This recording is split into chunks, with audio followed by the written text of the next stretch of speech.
my face and my hand all up close to the camera. But so I've got my sketch here, and what I'm going to do is show you guys just a quick demo on how you can move from the sketch stage into the next phase of this project, which is going to be, you got two different directions that you can go. Right now, I feel like a lot of y'all are this is how we sketch, right? We have the line art there to get our ideas down. But a lot of the background art that we see within animated TV shows, some of it does have line art, like Adventure Time, Bob's Burgers. There's various other examples, but a lot of the anime backgrounds that we've seen or action animation does not have line art within the backgrounds. How do you get away from the line art so that it's not a safety handrail for you? I'm totally fine for any of these projects. You guys can use line art for your backgrounds, or you cannot. It's completely up to you. But here's how I would approach this. So I've got my sketch. I'm going to take my sketch and I'm going to turn it way, oh, why is that blue?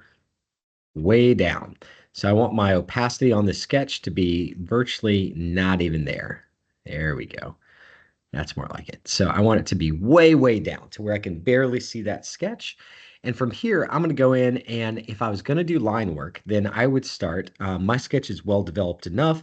Be honest with yourself about how much of this you've actually figured out and have got developed for yourself. But from here, I'm going to turn on my hard brush. You can also use a textured brush for the textures. It does create a little bit of an issue, but it's not that bad.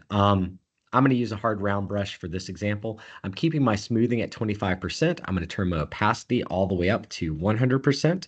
And now I want to make sure that I go into those brush settings. Where did I hide them? Oh yeah, they're way down here. And I want to turn on my shape dynamics. I want to make sure that my transfer is off on this brush. Come on, buddy. Why are you not recognizing? Oh yeah, because I need to turn it on to pin pressure. There we go. I've turned my brush settings under the Windows drop-down, brush settings, and turned it on to where I've got a solid brush that's got a thick and a thinness to it with the lines that I'm creating. All right. So from here, I am going to go in and I'm going to go in just about this close. I still don't want to go in super tight. I want to be working a little bit further back. Seems to me that Photoshop is a little bit more forgiving if you're working a little bit further back, and you can get some nice clean structures. But from there, I want to go in and I want to start working my way through the lines. So each one of these lines that I'm pulling, if I'm going to go with line art, I'm doing short little pulls, especially here at the start, and I'm going thick to thin. Pull, pull. I'm not trying to do a big, long line, even though that is the shape that I'm ultimately making. I'm breaking it up and giving it some rhythm and texture. You can see just how quickly I was able to go through and get some good line structure on this object.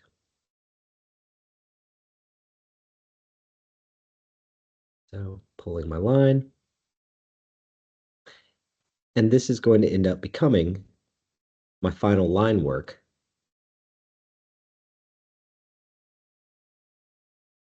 And each one of them are just quick little pulls of the brush. Oops.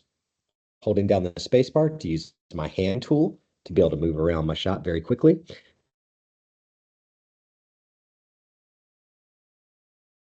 Line, this happens in Toon Boom all the time too, where the line just isn't straight and it's not the structure that you want it to be, or it's a little bit too wavy. If that happens to you, I like to hit P on the keyboard, go to the pen tool, and just pull the line. From there, right click and go to stroke path. From path, I want to turn it off of the pencil. If it defaults to the pencil, make sure that you turn it to brush. Let's stimulate pressure and hit OK. All right, so now we've got something that's quite a bit closer to where we want it to be, and we're just going to fill in those little tiny gaps between it. All right, so now we've got a little bit more structure that's going on within our shape. That looks good for me. And you're going to go through and you're going to do your line work on I have your shot. a quick Huh? question. Yeah. I have a quick question. Yeah. So What's on up? my tablet, I have I think it's one of the exact same as Cintiq Wacom. It's not letting me hit smoothing, so I can't turn on smoothing for line work. Where? Within your brush setting? I'm on within the top where you're Within the pointing at right now Okay. So you're not able to enter to in a turn number? on. Yeah, Okay. I can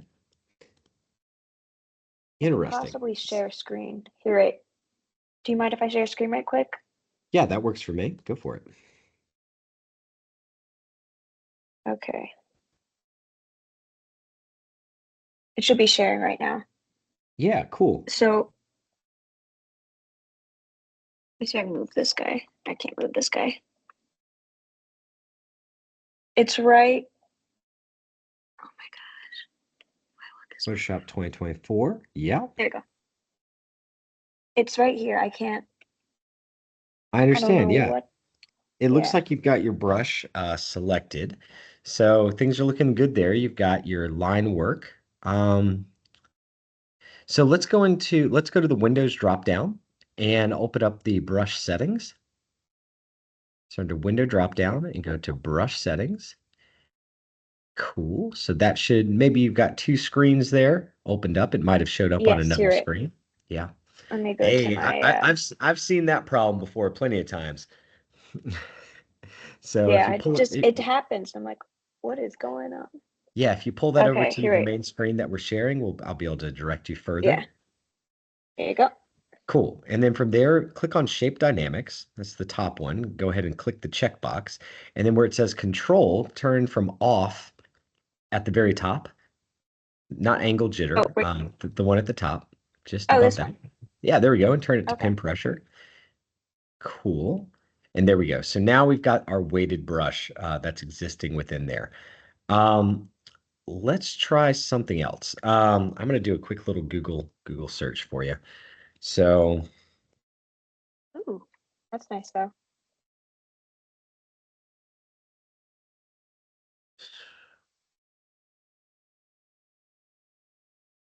all right. So it's saying it's not available, and this is under the Adobe community. Oh, just to get an answer, they want me to sign in. No, no, no, no. Hey.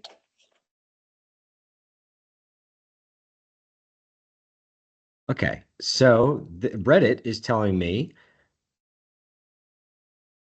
go to the brush settings. It's the little brush icon in the folder at the top of the bar. Hmm, And I you got it. want to make I found the smoothing.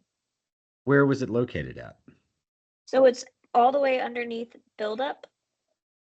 So you go to shape dynamics and you just scroll down and then there's smoothing Ah, and you can gotcha. just hit the checkbox. Okay, cool. That's the trick. I've never seen that one get turned off before, but there you go. So 19% should do you pretty well. And now you've got a brush that goes thick and thin, so you're not painting with the same width the entire time, and that should help you out quite a bit. Yeah, that helps me out a lot of it. Yeah, A it whole lot of should. it. Yeah, it should start to feel more natural to you as a drawing tool that way also. All Oh right, my goodness, thank you so much. no problem.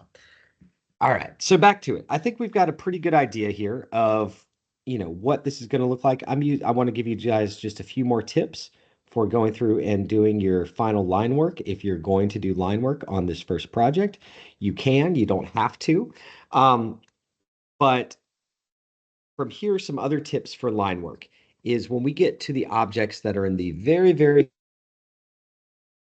far background here, using a thinner pin, a much thinner line for the objects that are really far away will make them appear even further off. And that's sort of the trick for creating depth within line work is the stuff that's really far away within your shot is going to be really thin, and then the line work that is closer to you as an audience is going to be really nice and thick. This line width that I'm doing here is not overly chunky. This is pretty thin. It's pretty standard for, I think, any kind of background environment. And yeah, we want just sort of a varying line weight. We want clean lines that are not fuzzy or hairy looking. What I mean by that is we don't want lines, let me make this bigger, that look like this. Okay, so this is like a hairy looking line. Some of you guys, when you're in your sketch phase, sketch that way. We don't want that. We want our lines to be clean and to feel intentional. And you'll notice that each time I'm doing just a little bit of a drawing and then pulling the brush up. So again, pull a little line, start at the base of the back line, and then keep on moving my way forward. And this is a great way to be able to inch your way through these. And this is going to keep you from, instead of drawing a massive shape and line and then screwing it up at the very end, it gives you quite a bit more control. For your secondary details on these lines, you can go in and, draw lighter or change the scale of your brush. And this will start to get those nice little lines within there. Now, the line work is all good and great. That is totally fine to be able to go through and line work out your piece. Now, another option here, if you want to get away from the line work. Now, typically, within the gutter of my piece, I should have these somewhere. Yeah, here we go. I've got my reference images. And none of my reference images are really all that good for a color space on this painting. This one down at the bottom's got sort of a brown and red and a little bit of like lavender to it and the yellows. I really don't like that. This one is way too dark. That's in the dense dark jungle. So I need to find a reference image real quick that does represent sort of a brighter it, that work that I'm happy with. I'm going to try and go shopping for color now within my scene with a jungle scape and try and find something that I think is interesting. So that one's cool. I like it, but I want something that's a little bit more exposed. Jungle, oops. Jungle mountains. So I don't know how we ended. And all of a sudden there is some weird That did stuff kind on of scare me a little bit. yeah, there's some weird stuff on DeviantArt, you guys. This is sort of why it went downhill.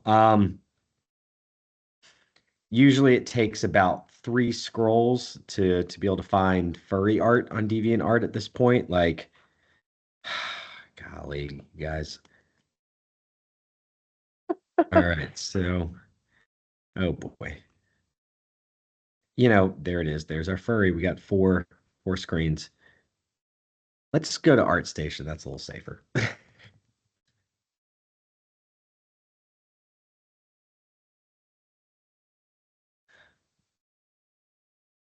So I'd like to pick a reference image that has got some good fog that's going on with it as well, like a foggy kind of misty day. But painterly, jungle, treetops. All right, so that's daytime. And I'm just looking for something that's got a decent color scheme in here for me to be able to pull from. That is not good. At least we're actually finding paintings. Oh, I guess you can sort by medium, digital 2D.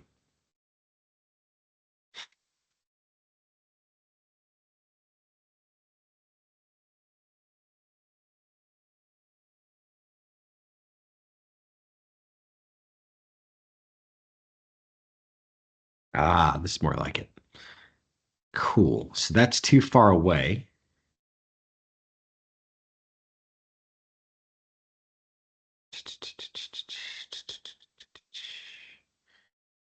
That could work pretty good for me. I like the teals and the blues and the pinks that are in here. And I think I'm sorry that we're having to slow down for a second before I start this next step, but I think it's worth seeing how kind of discerning or the way that I'm actually picking my colors for these shots from the reference images because I need for it to solve. Ooh, that's got too much contrast in it. That's got a lot of green. That's kind of nice, but it's too much green. Um, and I'm looking for something that's jungle. Ooh, that's unusual. Okay, open that one up. classic. Feel like it's still got too much contrast. I want something that's a little bit more interesting. That one's cool. I like the blue that's going on within the background. It's got the scale. That's too funky. Looking for the just right area here for the colors. That's unusual. I don't think it's going to work for mine because it's got a purple top to it. Ooh, the blue and pink. That's kind of cool. All right, that's it. That's got to be it. All right. I think this one's pretty fascinating. So we're going to pull these colors. I've got some stone in here. I've got some greenery. I've got all the red stuff isn't really helping me out too much. I think that's going to mess me up. This one, no. This one, this has got to be it. Okay, there it goes. That's got the shadows and everything that I'm looking for here.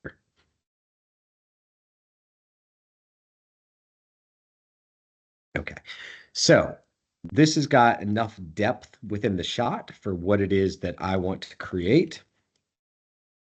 And now I'm going to start working directly from my medium color. So this is the same process with the line work. You would go through and once you've got your line fully enclosed, which I don't yet, sorry, jumping around just a little bit here. Close that line. Let's close this for now. And that one should be fully shut. Okay, so then you can go through and I'm using my magic wand tool.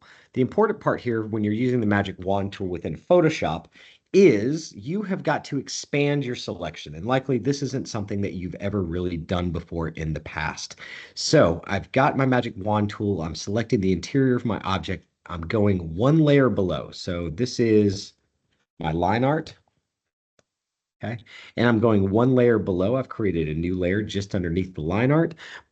If I do this right now, we'll do it with the yellow, or let's do it with like a burnt umber so you guys can actually see. Okay. Using my fill tool, as I get in close and deselect this stuff, what we're going to see is that a little thin line of gray. Do you see those gray pixels right around the line work? It doesn't quite get Yeah. close enough. It doesn't get quite close enough, and it becomes messy. And when we zoom in on these objects, or if you show them on a screen, it looks like everything, it doesn't quite work. So what we want to do is we want to expand our selection. So once you've got it selected, go to the select drop down, which you probably haven't used all that often, and we're going to go to modify and expand. So select, modify, expand.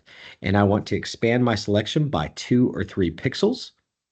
And now when I do that and still fill this object and we zoom back in, we'll see that there is none of those little gray pixels going all the way around it.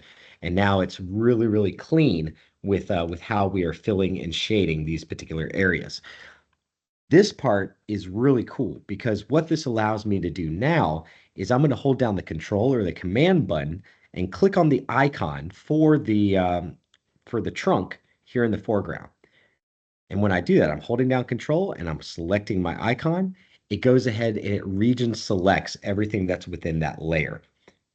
From there, I'm going to create a new layer on top of it. And this is where I go through and I start painting in my initial shadow pass.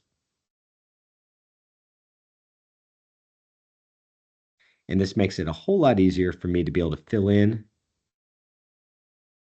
my shadow pass. Starting with hard shadows, there's going to be all kinds of different rendering techniques that you're going to see out there.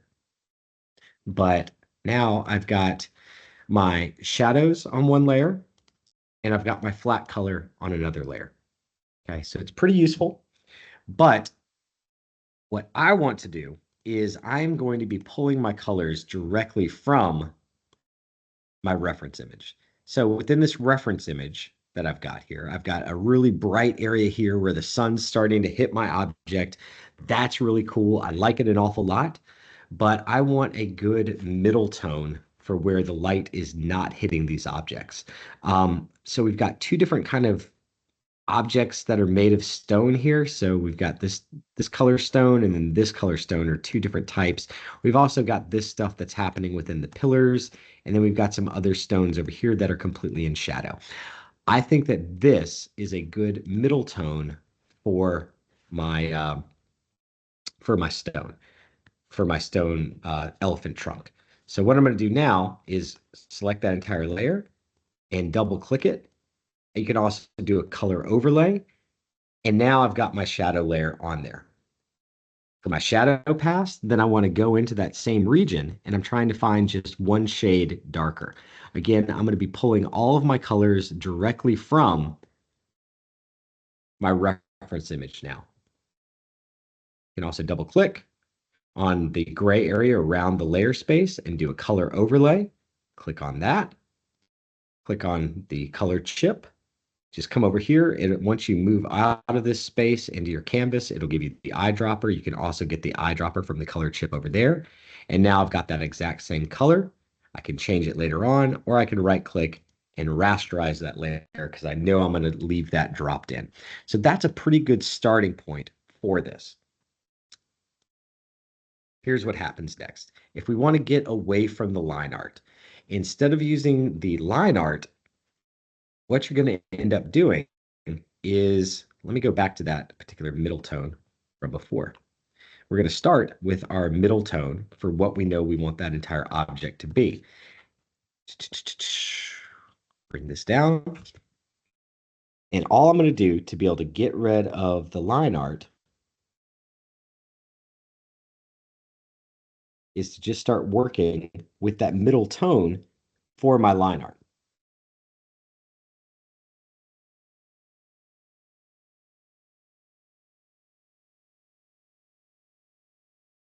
Got my big trunk tongue looking thing here. Same thing applies. I'm going to use my selection tool. Select under the select dropdown, modify and expand. Expand by 2. Fill it in. Now, my sketch, which is way down here. So you can see when I filled it in, I've still got a little bit of a line that's occurring. So that's not entirely accurate. Oops.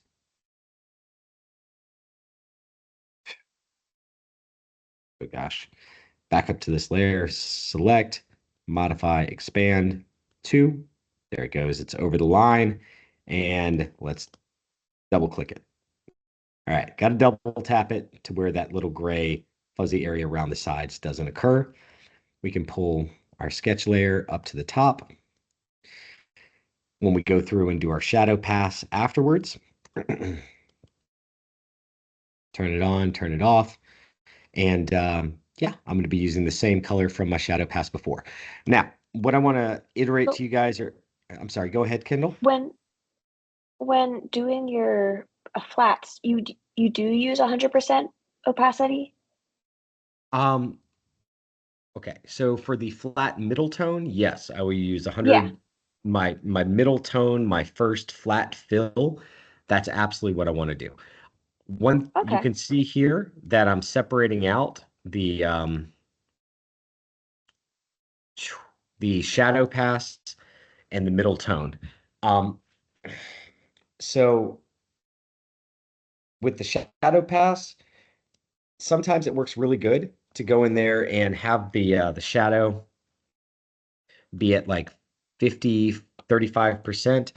And as we're starting to paint, this allows you to be able to discover some more form type stuff. So we know what our big layers are going to be, kind of all over here. Notice that I'm not using the fuzzy brush when I do this. I do not want to use my gradients this early on. The gradients are really good for polishing up at the very end or creating kind of color spaces. But yeah, please paint up in an actual shadow pass and your work will be better for it. You're going to get all those little nooks and crannies within the rocks this way that you would not be able to get otherwise. And this is working at 50% now. I didn't create a new layer. I should be doing this on a different layer than what I had before. There it goes. Yeah, that's it. And now from there, that's the next super helpful. I've been trying to do my flats in other projects too with not 100%. And I was wondering how you made it just like look so clean. And it's Yeah. because you're using 100%. Oh yeah, all the way. So what I'm doing now is I'm using the smudge tool. Normally my shadows would be on a different layer, and I'm just using the smudge tool to be able to break up some of those tones so that not everything is so sharp. And then I get to decide what I want to leave shaded and what I want to leave, a little bit rough, so that not this goes back and cleans up some of your brush shapes and gives you more of a painterly effect on the inside of it. So whenever I start to see things like this, where we've got these two brush lines that are overlapping, this is where the sort of pass comes into place. You don't have to do this until the very end, but you can clean up those brush marks and make them feel a little bit more intentional. And it's deciding what's going to be sharp, what's going to be loose. And now we're starting to get into something that feels a lot more interesting. When we look at this here, okay, if I deselect it, if I was to take this gray background with this blue circle and these brush marks on the inside and blow it up into a giant canvas and hang it on a wall inside of a super modern home, this would be a beautiful abstract expressionist minimalist painting. This would look cool on somebody's wall in one of those super fancy, like ultra clean mansion houses that has recessed lighting all over the place as a giant canvas. That's what you're looking for. You want your brush work itself within your piece to have a rhythm and a flow and a beauty to it.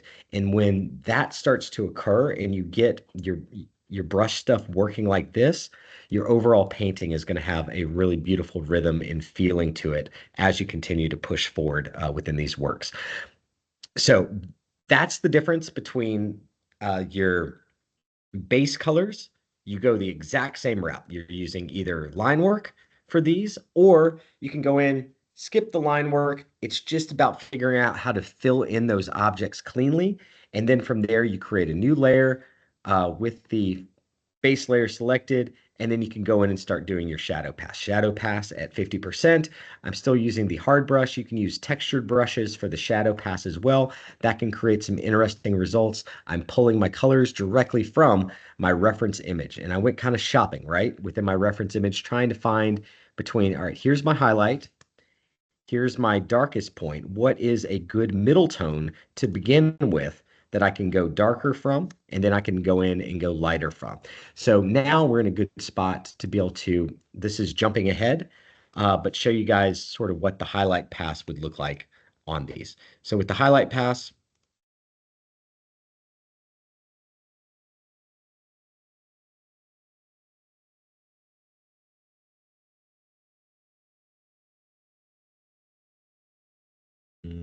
sorry, just trying something. Okay.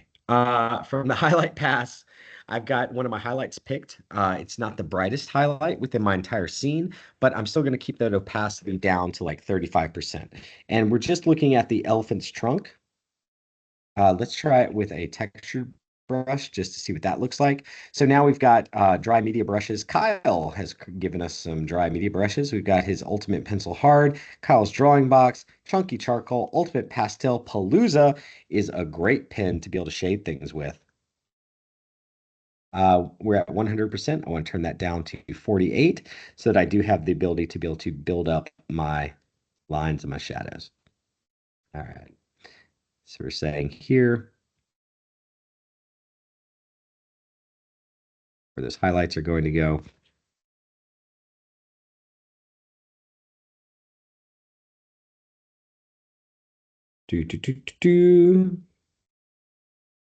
Highlight, highlight, highlight.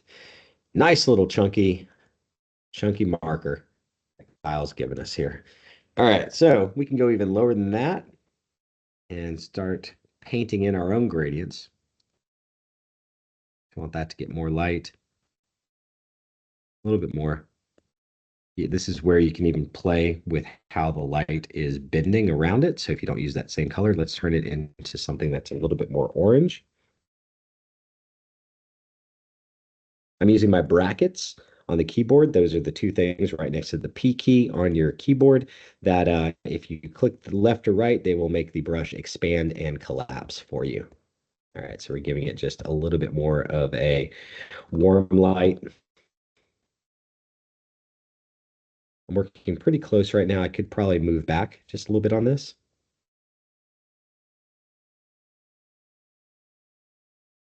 There we go.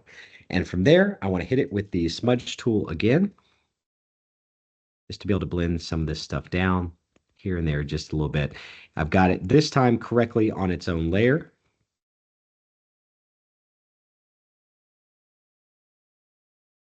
And I'm just softening up some of those edges where I need to. Notice I'm working with this entire layer selected, so I'm not pushing. This is my base middle color that I've got selected here. And now I'm starting to add my highlight into my elephant's trunk. And as we start to move out even further, that's going to look pretty good once I get the rest of the dang image blocked in. This is why you want to do this in different passes. Let me go down. There it is. All right. So there's the elephant's trunk. But yeah, once I either get all the line work or everything separated, we're only looking at one object right here. I've separated the trunk into two different pieces because I will end up having very different color spaces between the trunk within the foreground and the rest of the elephant's face that's, 40, 50 yards away, and we're getting that atmospheric perspective. There's going to be different lighting that happens on this elephant's face over here. So those are two different parts. The way that I would handle this is I want to break this up into as many major layers or regions as I need to. So not all of your line art is going to go just on one layer, right? You can have multiple layers and multiple sections of your line art. You can have, and then collapse it down at the end if you need to. But so underneath all of that, I would go in and start doing, if I'm doing line art or if I'm doing just a blocked color space, get out of the Kyle Palooza here, back up to my standard boring round brush, opacity 100%. And I'm going to start filling this part in. Back here, thinner line because it's further away. Get my elephant. This is on a new line art layer. And then I would fill in and start working this guy through all the way also to where he's completely done. And then he has his own base color, his own shadow pass. But you want to get all of your base colors in there first before you do the shadow pass. Get all the base colors figured out. If your composition is working just with the base middle colors, by the time you add the shadow pass, it's going to look good. If the base colors are not working, they're too saturated, you're not getting a sense of atmospheric perspective just from those base colors that you're laying into your piece. You probably have got some things that you need to iterate on and change the color space around to be able to add more contrast or less saturation to the colors that you're choosing. And yeah, man, you guys have got some sketches, some iterations to do, but you can see how fast these pieces can really start to come together when you're working in this method. We're going to see more on this method when we go into class on Monday of next week. But for now, if anyone has any final questions, I'm going to stop the recording. Let's answer those, and I'm going to leave you guys to it for this evening. I had a question. What you got? So for Friday,